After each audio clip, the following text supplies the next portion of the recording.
What defines the newness of the new creation? Now, what we're going to do in a moment is talk about what defines the newness of the New Jerusalem. But let's stop here, and I'd be curious to hear from you. Is this the kind of thing you typically hear?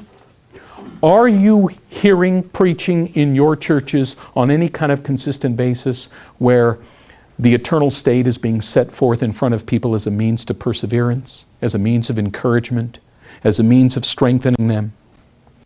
Well, what are you hearing, and is this different, novel, whatever? I'd love to hear from you.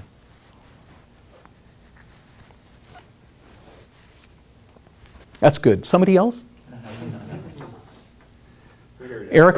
I heard it the other day. I'm going to go to a book and do a sermon series on work. One of the things, one of the sermons on work was the abiding nature of the work, not necessarily in the sense that it's a big ditch, it's going to continue on into eternity, but there's some kind of eternal consequence for a temporal action. And it was Tim Mackey, and he referenced the new creation, and he said, you know, we kind of drew some circles on board and stuff, and talked about that consistently what we think of as some kind of other place, equitable, not attached to humanity, rather, or not attached to this creation, rather than God coming in and taking over this creation at the end and redoing it. So he referenced 1 Corinthians 15 and Revelation, and just talked about how it's different. It will be different in degree, but not necessarily in kind, that type of thing. Okay. We may talk about that if we have time at the end of chapter 21. That very issue comes up.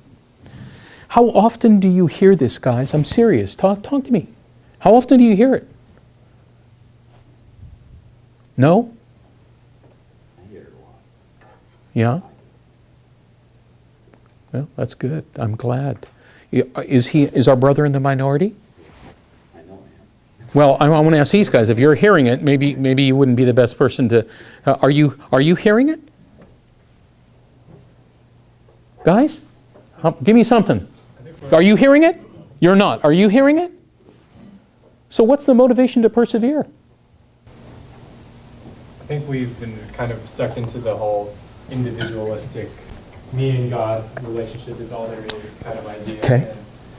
And so if we hear about this, it's all about, oh, one day we won't have to groan anymore. We don't have to be in our sin. We look forward to a day where we have no sin. But I don't think we really think much about the new creation and the new heavens and the new earth being without sin. It's always about us. Okay.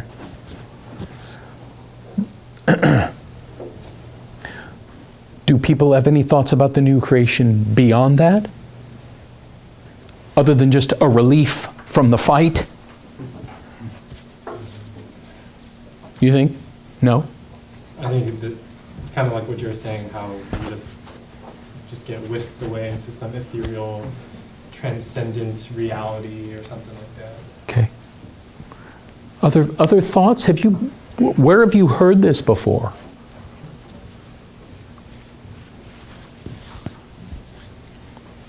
Have you heard it here at Western Seminary? Luke? Mm-hmm. You have? You've heard it? I think so. You have? Okay. I know this class has been a blessing to me because just as I've been jumped into the theology classes and some of the reading things, I've been moving, I guess, in this towards this understanding of biblical theology, and I know my interest has been piqued along the way, and this has been much more systematic in seeing it exampled. So. Okay. Have you heard preaching on these kinds of themes before with regard to the new creation? Beyond you die and you go to heaven. I know Ken brings it in for sure. He does. Yeah. Good. Good. Good.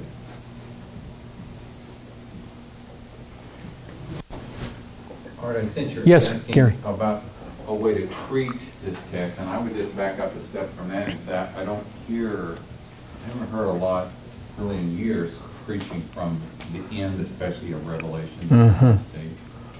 It seems like, I don't know, is that because we've got it pretty good in life and we don't think about that, we don't need heaven, we don't need that reward. When we were in ministry in Native communities in Canada, there were people who were characterized by a lot of neediness, and they wanted to know about this, they wanted to hear about this, they loved to sing about it, I'll fly away and all that stuff. Uh-huh. I don't know if that's exactly the question you're asking. Oh, I guess it's in part. I mean, I guess I wonder, here's my expectation. The answer to my question, do you hear it, is not in any real substantive way. And then the question is, why do you think that's the case? And certainly your response, Gary, at least one of your responses would be, we're so distinguished by abundance, it's not that compelling a thing. And it may tell you, guys, when you think about the enemies that appear in the book of Revelation, you've got the beast coming after God's people in the form of totalitarian governments that persecute violently. There are places in the world where that expression of attack is coming at people. We don't live with that here. There are expressions of the false prophet, which are distorted religious expressions. And then you have the attack of the harlot, who comes at people via seduction. Which is the enemy you think we're living with right now most prominently? It's the very thing that you're saying, Gary. It's the very thing that you're saying. In other words, we're so fat and sassy, so drawn in by all that we have, that we really, well, when I die, I want to go to heaven. I just don't want to go today. I think that's a good thought, because I know I hear this, what you're teaching. I remember Brian at the church I was at, bound up in a wheelchair. Jesus is coming. And it would be his common thing, because he understood that there was something better coming. I think Art, Yes. hear about it in, that we think of, there'll be a better day, there'll be a better time, or, no more suffering, no more pain. That might be how the conversation would go, that it's going to be focused on me living in a better time or better place. But I think there's confusion over, or just ignorance of how to approach the book of Revelation itself and how to present it in a way that will be sensitive to it, for fear of not understanding what it is or how to approach it. So I think there's probably some of that takes place as well. Yeah. Yeah. I think that's true. I think people are genuinely afraid of it. For those of you who are as old as I am, or near as old as I am, a couple of you maybe, what was the climate with regard to end times teachings 30 years ago, 40 years ago? Yeah, I mean, there was this last days madness. At our church, we had a prophecy conference every January. The thing that always bugged me is no one would ever come back the next year and say, I really screwed up last year. Nobody ever admitted that they were wrong.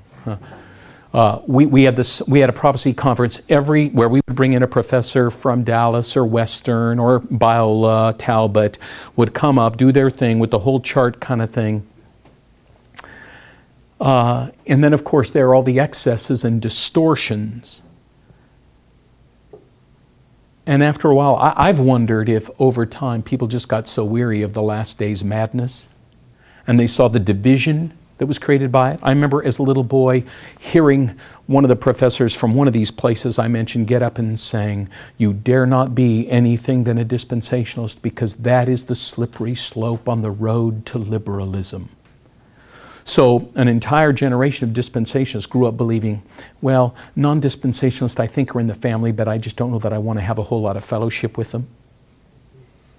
When I first came to Western, I met someone with a PhD who told me he didn't even know anyone who was non-dispensational. So you wonder if all of that fighting, all of that belligerence, and all of those schemes and notions not coming to pass has caused so many of God's people to say, end times? Forget it. And in the process of all of that, regular systematic declaration of the return of Jesus Christ rarely happens. Because students who trained under such people do not know how to preach the second coming of Jesus Christ without giving a Schofield chart. This happens, then this happens, then this happens, then this happens, and this happens. Nobody can get up and say, Jesus Christ is coming back, thanks be to God, let's continue in perseverance. You ought to be able to resurrection coming again. I mean, that's our hope, you see? And so what we do, practically speaking, guys, pastorally then, is we rob people of one of the compelling motivations to persevere.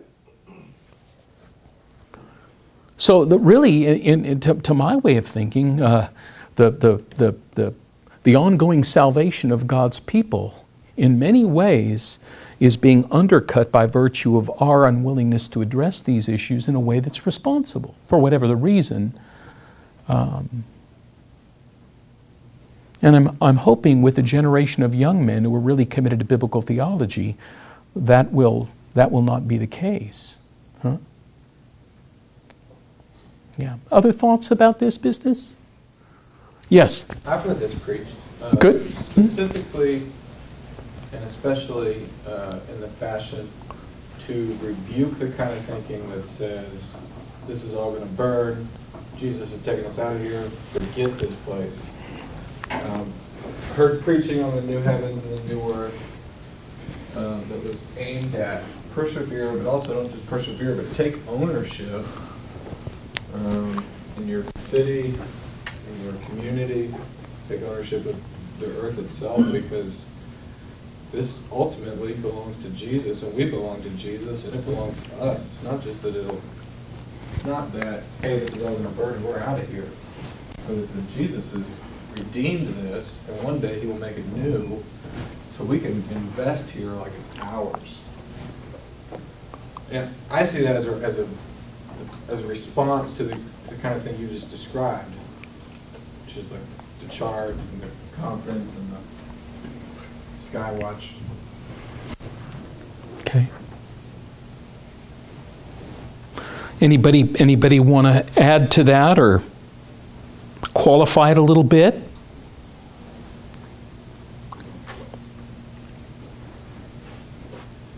My first thought might be, how do We talk about it. Go ahead. I was going to say we talk about it at our church in kind of the context he was just talking about, where it's not this separatist, all that is matter is evil thing, but God created physical things for enjoyment. And oftentimes we go back, I think it's in the Great Divorce where Lewis talks about the spirits that come from hell, and the grass is prickling their feet, and just the physicality of heaven. Okay.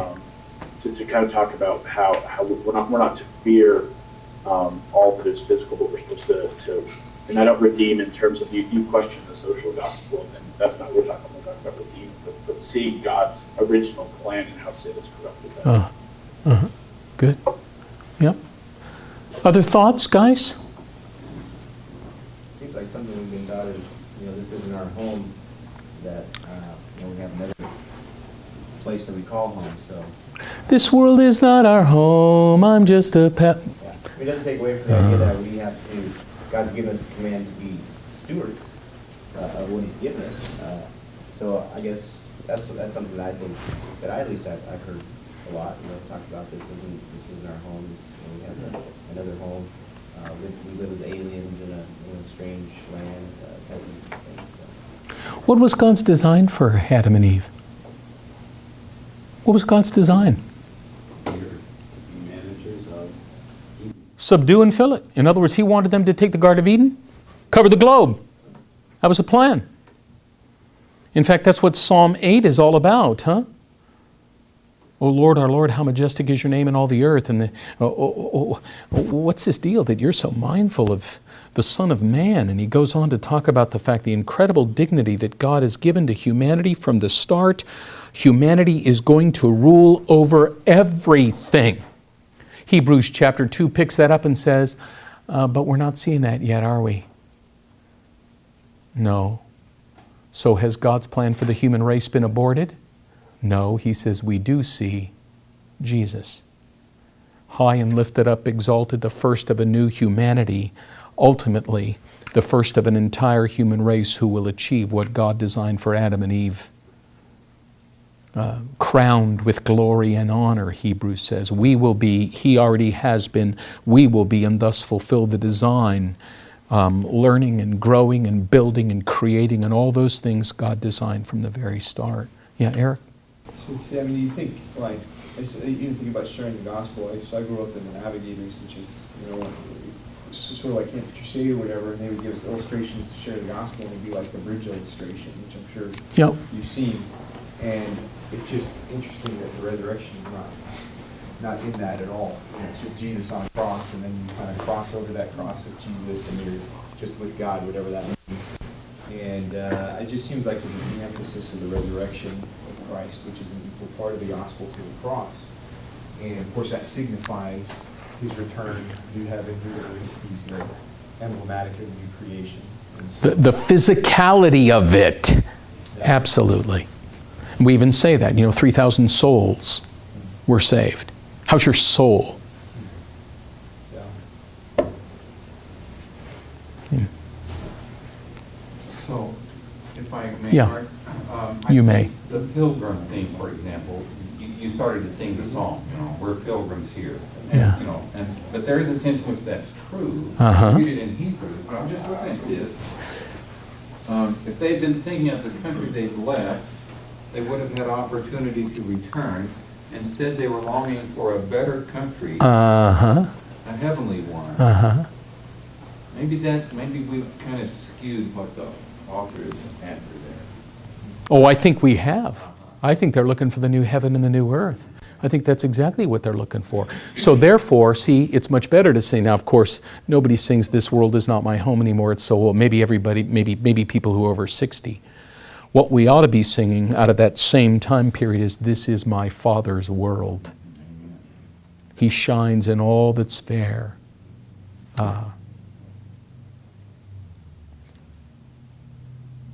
wrestling brass, I hear. Yeah, I'm just thinking of the line where the gospel comes in. Jesus who died shall be satisfied, and earth and heaven be one.